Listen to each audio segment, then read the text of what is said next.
Have you ever let someone's words stay with you for days, weeks, or even years? Have you ever felt the weight of an insult, replaying it in your mind over and over again? This is the story of a man who carried words like stones, until a single lesson changed the way he saw them forever. The marketplace was alive with noise, merchants calling out their goods, customers haggling, the scent of fresh bread and roasted meat filling the air. But Ryota heard none of it. His vision was blurred with rage. "How dare you speak to me that way?" he shouted, fists clenched at his sides. Across from him, a merchant smirked, arms crossed over his chest. "Why are you so angry, Ryota?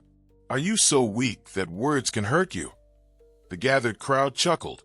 Ryota felt his chest tighten. The words burned, not because they were true, but because they made him feel powerless. That night, Ryota tossed in his bed, unable to sleep. The insult played in his head like an echo. "Are you so weak that words can hurt you?" Why did it bother him so much? Then he remembered something. Master Haru. There was a monk who lived in the mountains, a man known for his unshakable peace. People said no matter what was said to him, he never reacted with anger. Ryota made up his mind. At sunrise, he left his village and climbed the mountain to find the monk. When he reached the temple, Master Haru was already waiting, sitting beneath a cherry blossom tree. Ryota didn't waste time. "Master, how do you remain calm when people insult you?" Master Haru smiled. "Come with me, Ryota. I will show you." Ryota was confused. Why didn't the master just answer? But something about the old monk's presence made him follow. Have you ever carried someone's words with you longer than you should have? Stay with me, and this story might change how you see them. If you're enjoying this story so far, please leave a like on this video. It's a small way to show your support and help others discover this content too. And if you're ready to explore more transformative stories like this, subscribe to the channel and activate the bell. That way, you'll never miss a new video. Ryota followed Master Haru through the monastery gardens, his mind restless. He wanted answers. He wanted to know how to stop carrying words like wounds. But instead of answering, the monk led him to a small wooden bench and handed him a large, empty sack. "What is this for?" Ryota asked, confused. Master Haru's face remained calm. "Every time someone insults you, every time their words bother you, pick up a stone and place it inside this bag." Ryota frowned. "That's all." The monk nodded. "That is all." Ryota sighed, frustrated. He had come for wisdom, not a meaningless task. But he had no choice. He had to trust the monk's lesson. The first stones. That same day, while walking through the village, Ryota overheard two men whispering about him. "He's always angry." Like a child who can't control himself. His chest tightened and his jaw clenched. He wanted to argue, to prove them wrong. Then he remembered the sack. With hesitation, he bent down, picked up a stone, and placed it inside. It felt strange, as if, for the first time, he was physically carrying the weight of his emotions. The next day, an old rival sneered at him in the market. "Still losing your temper, Ryota?" He felt the sting again. Another stone into the bag. Then, a child laughed as he tripped on the road. "Careful, Ryota. Don't get angry." Another stone. By the end of the week, the bag was heavy. The weight of words. As days passed, his back began to ache. His arms felt sore.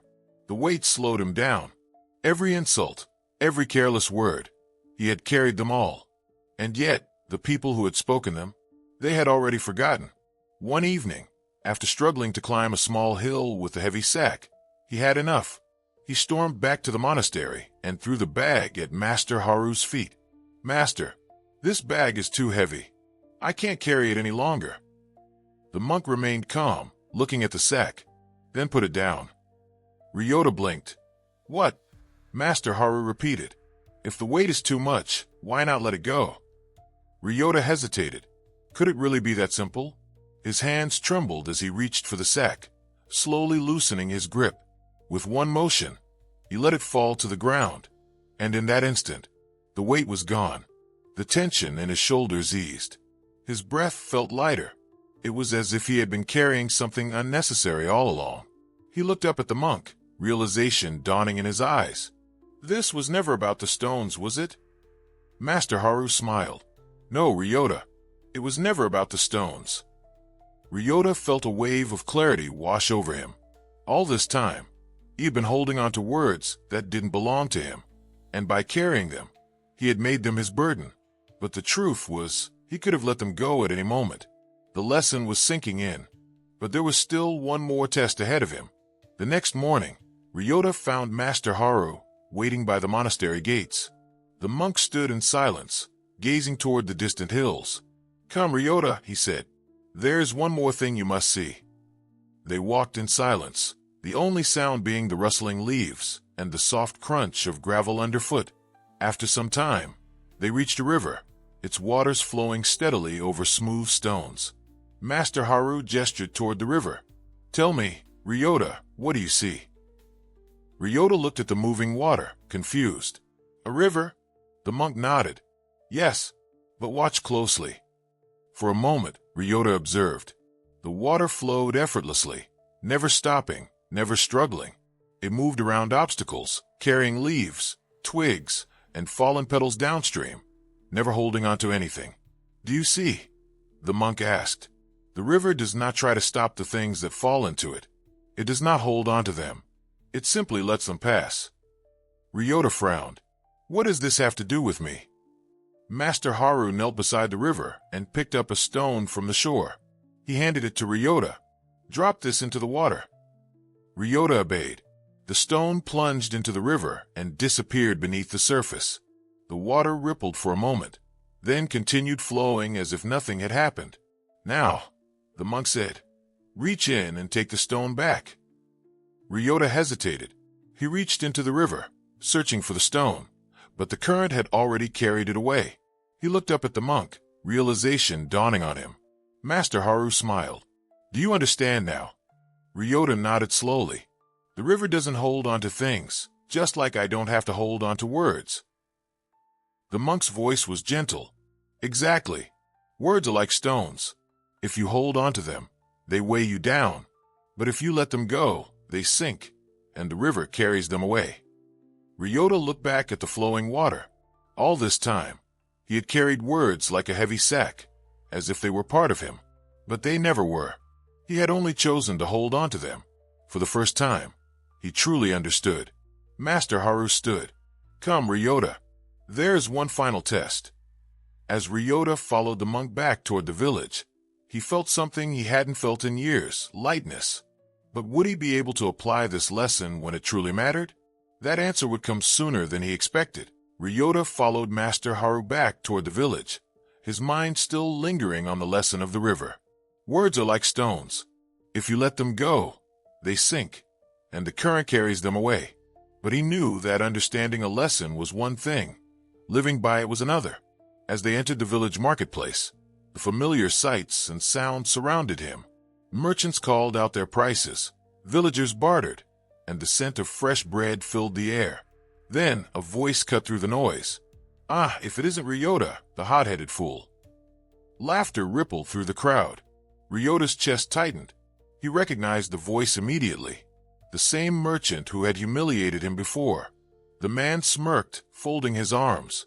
Did you come back for another lesson in losing your temper? The crowd murmured, waiting for Ryota to explode like before. His hands twitched. His heart pounded. For a moment, he felt the familiar fire rising inside him, the same fire that had always consumed him. But then he remembered the sack, the heavy weight he had carried, the pain in his back, the burden of holding on to things that were never his to keep.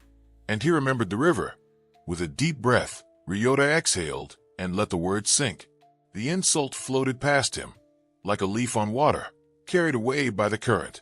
For the first time, he felt nothing. He met the merchant's gaze and simply smiled. Good day to you, he said, his voice steady. Then he turned and walked away. The merchant's smirk faltered. What? No anger? No shouting? Ryota glanced back with a knowing look. If someone hands you a heavy sack, why would you choose to carry it? The merchant opened his mouth, then closed it. He had no response. The crowd was silent. The same people who had once laughed at Ryota now watched him with quiet admiration. He had won, not by fighting, not by proving himself, but by choosing not to carry the weight of meaningless words. As he left the marketplace, a light breeze moved through the village. For the first time in his life, Ryota felt truly free. Master Haru, who had been watching from a distance, smiled. He knew Ryota had passed the final test. That evening, Ryota sat by the river, watching the water flow. He picked up a stone, turning it in his hands, feeling its weight. Then, with a soft smile, he tossed it into the river. It sank without resistance, and so did the last of his burdens. He didn't need to carry them anymore. What if the weight of words only exists because we give them power? What if letting go isn't about forgetting, but about choosing not to carry them anymore? Ryota followed Master Haru into the temple garden. The monk stopped by a small wooden table and gestured for Ryota to sit. On the table lay 2 bowls, one filled with water, the other empty. Beside them was a small stone. Master Haru picked up the stone and held it out to Ryota. "This is your insult," he said simply. Ryota frowned. "A stone? How does this help me?" The monk smiled. "Place it in the bowl of water." Ryota did as instructed. The stone sank to the bottom, sending ripples across the surface.